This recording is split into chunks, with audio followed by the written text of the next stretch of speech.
ಮುಸ್ಸಂಜೆ ಹೊತ್ತಲ್ಲಿ ಮಂಜಿನ ಮಳೆಲಿ ನನ್ನವಳು ನೆನೆಯೋದನ್ನ ಕಂಡು ನಾನು ಕರಗಿದೆ.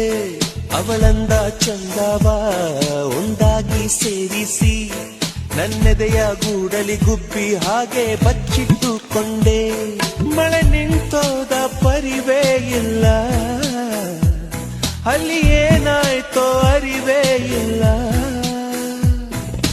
ಎಷ್ಟೋ ಮಾತುಗಳು ಎದೆಯಲ್ಲಿ ಉಕ್ಕಿ ಬಂತು, ಬಾಯಿ ತೆರೆದೆ ತುಟಿ ಮೇಲೆ ತೂಟಿ ಒತ್ತಿ ಹಾರಿ ಹೋದಳು.